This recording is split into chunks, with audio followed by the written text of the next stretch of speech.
اسمع وتمعن، خذ الفائدة وادعو لنفسك ولي بالخير. زار النبي صلى الله عليه وسلم رجلا من المسلمين قد مرض مرضا شديدا، فسأله: هل كنت تدعو الله بشيء؟ فقال: كنت أقول: اللهم ما كنت معاقبي به في الآخرة فعجله لي في الدنيا. قال: سبحان الله، لا تطيقه.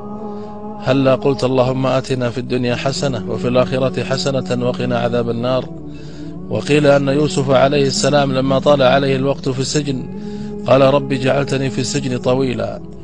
فقال الله: أنت سألت السجن فأعطيناك، ولو سألت العافية لعافيناك. وقد ورد في القرآن على لسان يوسف عليه السلام: قال: رب السجن أحب إلي مما يدعونني إليه. تذكر كم مرة قلت جملة مشابهة. قال الإمام الماوردي: القدر موكل بالمنطق، راقبوا كلماتكم وراقبوا ما تقوله ألسنتكم، فما تقوله تتلقاه نفسك، لذا اختار أحسن ما تطلبه من الله والحقه بدنيا وآخرة.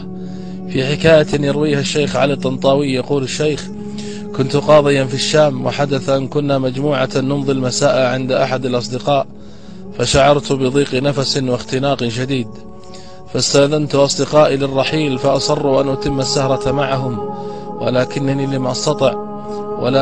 لم أستطع، وقلت لهم: أريد أن أتمشى لأستنشق هواء نقيا. خرجت منهم مشيا وحدي في الظلام، وبينما أنا كذلك إذ سمعت نحيبا وابتهالا آت من خلف تلة. نظرت فوجدت امرأة يبدو عليها مظهر البؤس، كانت تبكي بحرقة وتدعو الله.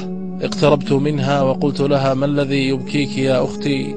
قالت: إن زوجي رجل قاس وظالم، طردني من البيت وأخذ أبنائي وأقسم أن لا أراهم يوما، وأنا ليس لي أحد ولا مكان أذهب له. فقلت لها: ولماذا لا ترفعين أمرك للقاضي؟ بكت كثيرا وقالت: كيف لامرأة مثلي أن تصل للقاضي؟ يكمل الشيخ وهو يبكي يقول: المرأة تقول هذا وهي لا تعلم أن الله قد جر القاضي يقصد نفسه من رقبته ليحضره إليها. سبحان الله، من أمره بالخروج في ظلمة الليل ليقف أمامها بقدميه ويسألها هو بنفسه عن حاجتها. أي دعاء دعته تلك المرأة المسكينة ليستجاب لها بهذه السرعة وبهذه الطريقة. فيا من تشعر بالبؤس وتظن أن الدنيا قد أظلمت، فقط ارفع يديك للسماء ولا تقل كيف ستحل، أفتضيق بعد هذا؟ بل تضرع لمن يسمع دبيب النملة. كونوا على يقين أن هناك شيئا ينتظركم بعد الصبر. إن الله لا يبتليك بشيء إلا وبه خير لك، حتى وإن ظننت العكس، فارح قلبك. لولا البلاء لكان يوسف مدللا في حضن أبيه، ولكنه مع البلاء صار عزيز مصر. أفيضيق صدرك بعد هذا؟ كونوا على يقين أن هناك شيئا ينتظركم بعد الصبر ليبهركم فينسيكم مرارة الألم.